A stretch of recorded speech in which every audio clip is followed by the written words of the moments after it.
I want to talk about a few things. Do you have a skiff in your home? Yes, I did. Okay, and who else was at your home? Were you alone? I was alone, yes. The whole night? Well, yes, the whole night. Well,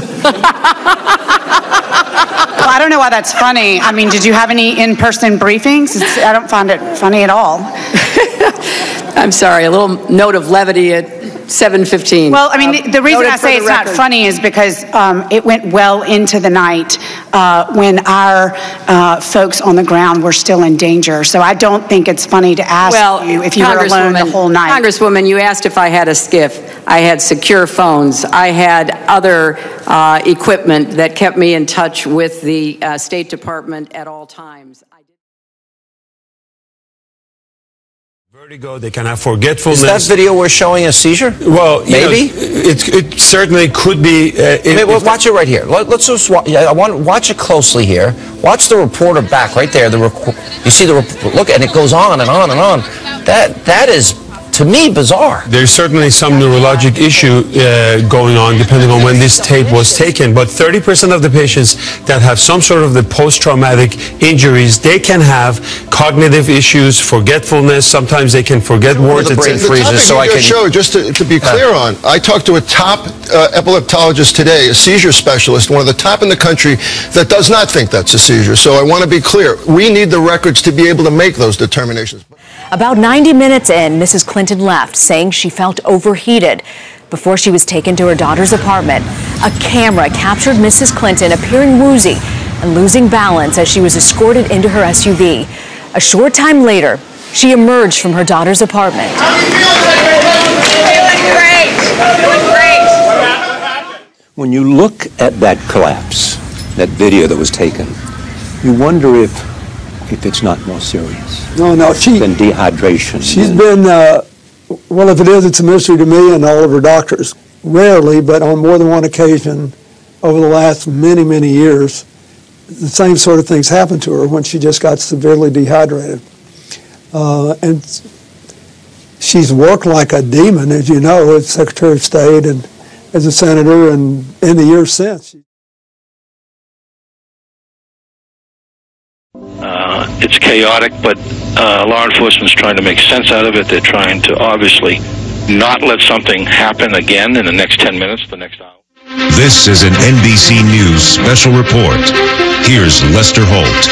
Good day from New York. Some concerns raised this morning about the well-being of Hillary Clinton, Democratic candidate for president, after she left the 9/11 memorial service at Ground Zero earlier than expected. Her campaign telling us that it may have been related to the heat and that she is okay. And of course, the late night comics are weighing in. You know what? Everyone, especially reporters, have a right to be angry.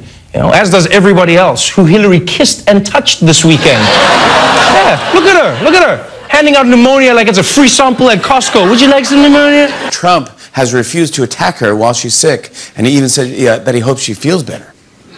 At which point people started asking Trump if he was feeling okay. Maybe you should lie down, Mr. Trump. Her campaign telling us that it may have been related to the heat and that she is okay. But what I see in this video is someone who is unsteady and wobbly, but conscious on a hot and humid day in New York City like today. Elise Finch is here now with your exclusive CBS 2 forecast. And Elise, a lot of people are looking at today as a little bit of relief after yesterday. Yeah, for sure. It's relief from the heat and humidity. The temperatures were down, but so were the dew points. So we had cooler temperatures, lower humidity, and generally speaking, a nicer day to be outside. And here are the basic facts. She had 2 episodes of what's called deep venous thrombosis. Common problem, blood clots in the leg. She also has hypothyroidism. And she's being treated for hypothyroidism with something called Armour Thyroid, which is very unconventional and something that we used to use back in the 60s. And both he and I went, that's weird. And by the way, wow, Armour Thyroid sometimes has some weird side effects. Oh, well, okay. So she goes on Coumadin. That's weird because Coumadin really isn't even used anymore. Now we use Eliquis or Xarelto, things like this. Certainly the presidential candidate would get one of the newer anticoagulants. Then she falls, hits her head, and as a complication of that has something called a transverse sinus thrombosis. This is an exceedingly rare clot. I've only seen one of these in my career, which is a clot in the collecting system for the cerebral spinal fluid. and it essentially guarantees that somebody has something wrong with their coagulation system. Well, she's had 2 clots, a transverse sinus thrombosis. What's wrong with her coagulation system? Has that been evaluated? And oh, by the way, Armour thyroid associated rarely with hypercoagulability. So the very medicine the doctors are using may be causing this problem, and they're using an old-fashioned medicine to treat it. What is going on with her health care? It's bizarre. I got to tell you, look, maybe they have reasons, but at a distance, it looks bizarre. And she would continuously berate people, as I mentioned before, but she was like 2 different people.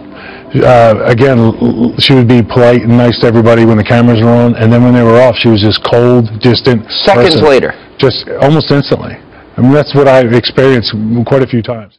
And I also think we'd be a lot better off if we actually talked to each other instead of yelling at each other. I'm so sick. I am so sick of the Sanders campaign lying about me.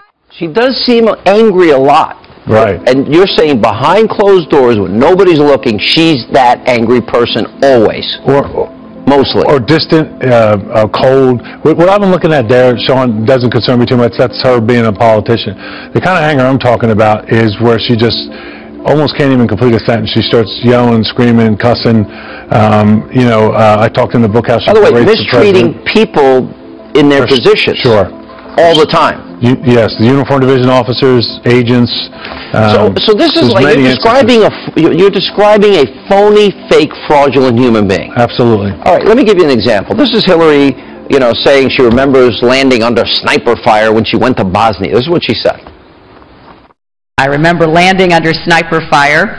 There was supposed to be some kind of a greeting ceremony at the airport, but instead we just ran with our heads down to get into the vehicles to get to our base.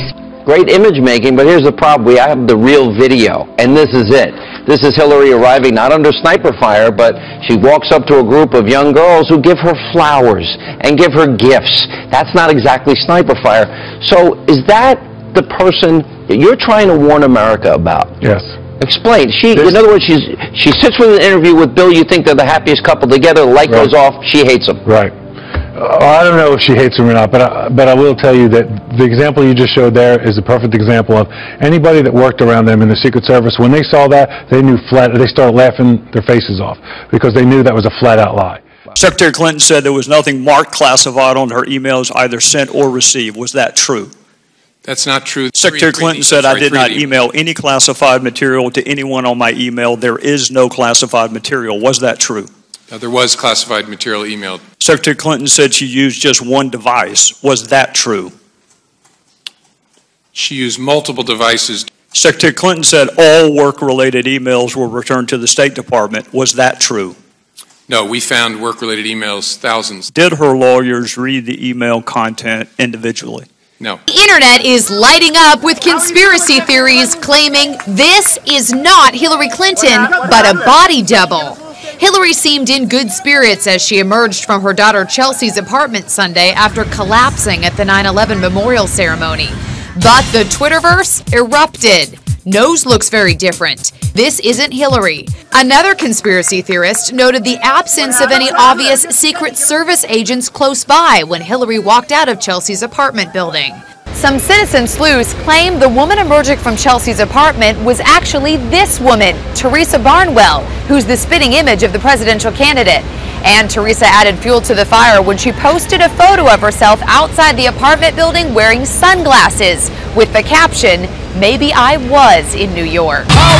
Teresa Barnwell even has an ironclad alibi. She was impersonating Hillary all right, but 3,000 miles away in LA. Here's the evidence. She was appearing live on Spike TV's Lip Sync battle along with lookalikes of Bill Clinton, President Obama, and First Lady Michelle.